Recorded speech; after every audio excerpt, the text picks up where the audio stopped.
welcome to RANsquawk's morning briefing for Friday, 25th September 2009.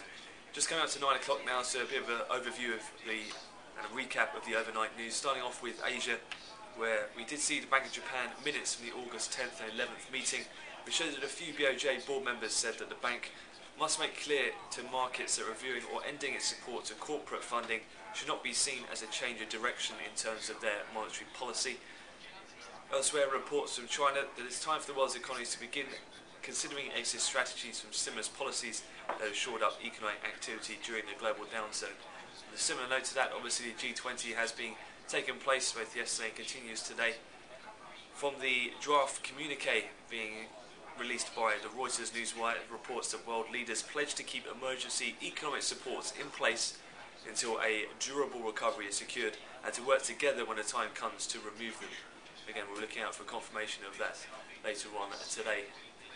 Elsewhere from the US, something that hasn't got too much attention this morning in Europe but will likely grab a lot of focus when the US comes in a bit later is Fed's Walsh in a Wall Street Journal open editorial piece saying that policy may need to normalise before the need becomes obvious. The Federal Reserve member saying that may need to raise interest rates from their currently ultra-low setting near 0% before the need to take action becomes obvious, according to Fed's Walsh. Elsewhere from the Journal as well, US Treasury explores retaining some TARP funds if programme isn't extended beyond its DEC 31st expiration dates. And a couple of ECB officials, Noye, speaking overnight, sees significant pickup in French economy, says French growth forecast of 1.1% for 2010 is reasonable.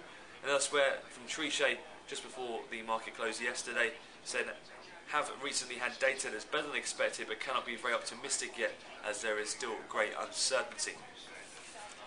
Taking a look then in equities, after market yesterday, one of the most notable was from the tech stocks. We saw Research in Motion fall 10% in extended trade.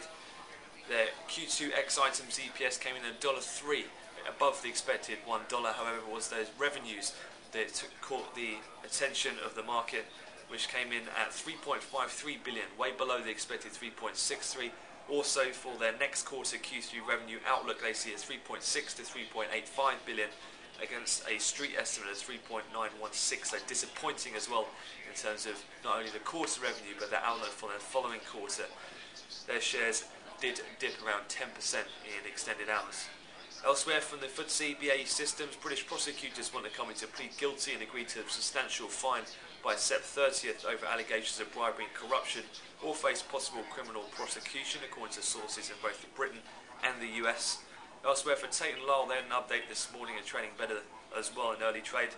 After an encouraging start to the year, they've reported their interim management statement in July that has continued for the firm.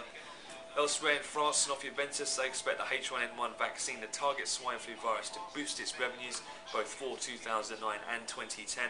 And elsewhere for France Telecom, their CFO sees room for consolidation in the Swiss and Belgian telecom markets, sees logic for partnership with Orange and TDC's Sunrise to compete against Swisscom.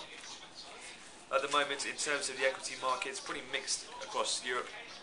And in terms of the Asian equities, we did see the Nikkei did dip around 2.6% at the close, predominantly weighed by some of the financial stocks, in particular Nomura Holdings did fall quite sharply after it said it plans to issue up to $5.6 billion in shares, which did raise concerns over other Japanese bankers or banks.